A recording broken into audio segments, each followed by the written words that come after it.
Mark 14, verses 53 to 72. They took Jesus to the high priest, and all the chief priests, the elders, and the scribes were assembled. Peter had followed him at a distance, right into the courtyard of the high priest, and he was sitting with the guards, warming himself at the fire. Now the chief priests and the whole council were looking for testimony against Jesus to put him to death, but they found none. For many gave false testimony against him, and their testimony did not agree. Some stood up and gave false testimony against him, saying, "We heard him say, 'I will destroy this temple that is made with hands, and in 3 days I will build up another, not made with hands.'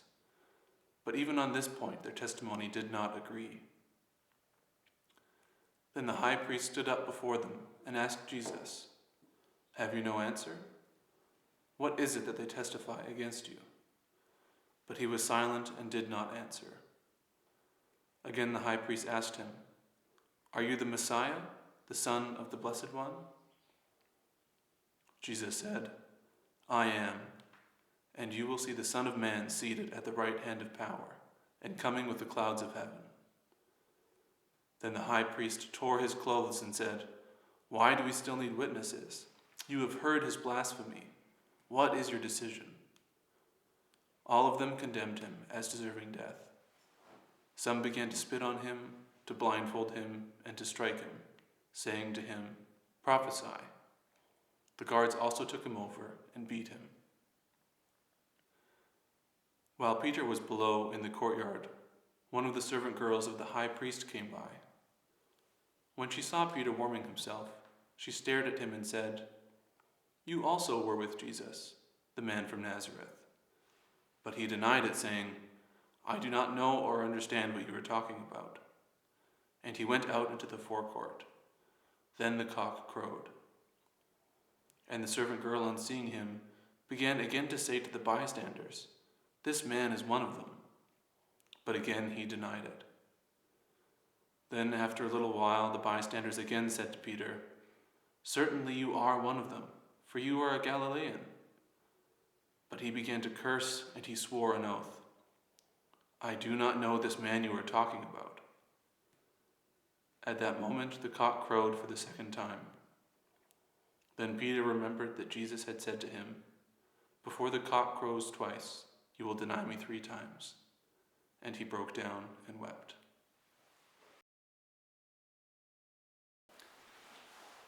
After Jesus' arrest in the Garden of Gethsemane, the Passion narrative turns to the residence of the high priest in Jerusalem. Jesus is alone, face to face with a group of accusers, the Sanhedrin, or city council. But if we look carefully, in fact, there are 2 stories being told, side by side. As Jesus is being taken to the high priest and council, at the same time, one of the disciples, Peter, is following him in the dark, simultaneously hoping that no one will notice him. The story of Jesus before his accusers is begun, then interrupted, after just a single line with the description of Peter. Then Peter's story is interrupted after a single line, and we find Jesus once again before the council. The 2 stories have been woven into one another so that we read them together. So the question is, why the 2 stories in parallel, and what are they saying to us? Now, a great temptation we all have, I think, in reading the Passion narrative is to flatten the story, to take it down a notch. And one way to do that is to consider that we have Jesus on the one side and a group of accusers, a hostile group on the other. However, by weaving the 2 stories together, Jesus and the council, Peter in the dark following him, I think the narrative is inviting us precisely not to give in to that temptation. Around this figure of Jesus, there are different people coming from different places, situations, converging, all evolving in rather dramatic ways to the events and in relation to Jesus and to one another. And so, by implication, there's a space that opens up. It's not a clear-cut story with good guys and bad guys. That's too easy. All of us are implicated in some way or another by what is happening around this solitary, defenseless human being. It's as if the Passion narrative were asking us, and how about you? Where are you? Where do you stand? But back to the high priest's residence. As witnesses come forward to testify against Jesus, things quickly start to come unhinged. The various testimonies don't agree. Nothing holds. Yet, all the while, Jesus says nothing. Finally, the high priest, exasperated, asks Jesus to speak up and explain himself. But Jesus remains silent. It's very strange, but the power at the heart of the Passion narrative seems to be right here in this mysterious silence of Jesus. I think we could say there are two sides to Jesus' silence. First of all, his silence draws people out. It brings what's in the dark to the light. At the beginning of Luke's Gospel, the old Simeon says something we might find helpful here. When he takes the infant Jesus into his arms, he prophesies that Jesus will be a sign of contradiction. Quote, so that the inner thoughts of many will be revealed. Jesus was indeed a sign of contradiction, revealing inner thoughts throughout his life, but never more powerfully as in these last moments of his earthly existence. In the face of this silence, the very ground itself seems to shift and change. The accusations, unanswered, fall flat as if by themselves, showing their utter disconnect with reality. The high priest must then go a step further. He becomes exasperated and all the more determined to bring things to their conclusion. It's very mysterious, but it's as if a kind of ugly destructiveness at work in events is being brought to the surface and unmasked. The second side of Jesus' silence is inseparable from the first. The early Christians will have a lot to say about this as they look back at Jesus' life and his death. When Jesus is accused, he doesn't threaten anyone. He doesn't strike back. He does not condemn in turn. There is a poignancy, a density even, to Jesus' silence that speaks and continues to speak volumes, one which we in many ways will forever be in the process of unpacking and trying to live with.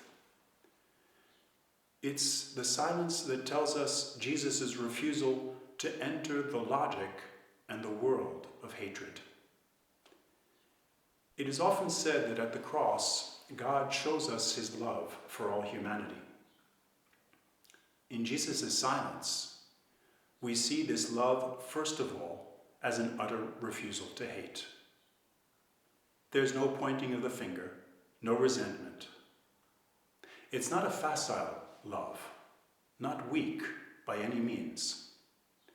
It's a way of loving where condemnation is not allowed to close the circle, as it were, and to have the last word.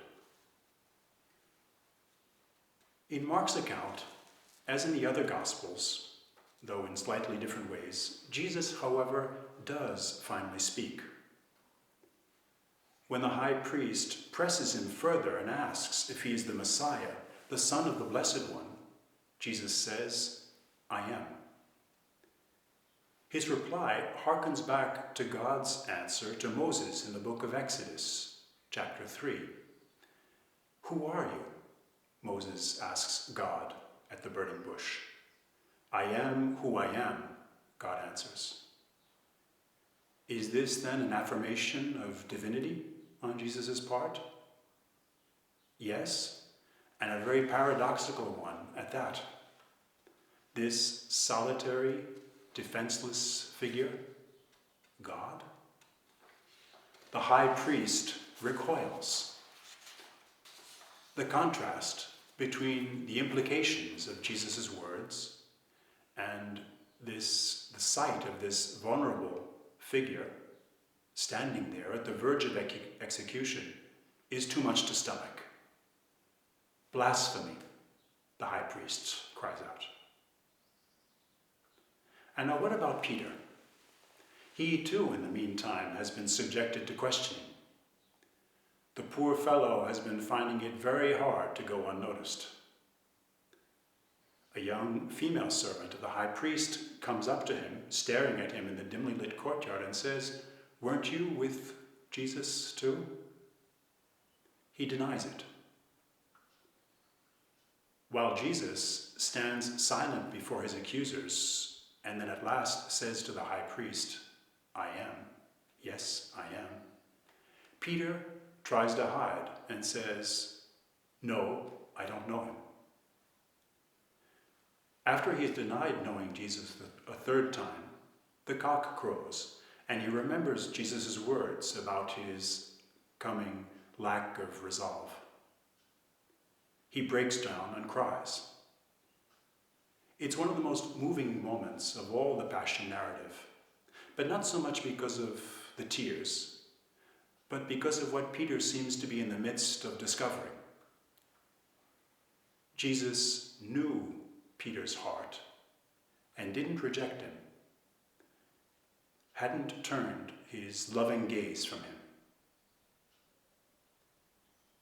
And what about us? Take a moment, if you can. Where do you stand here? And what do you notice?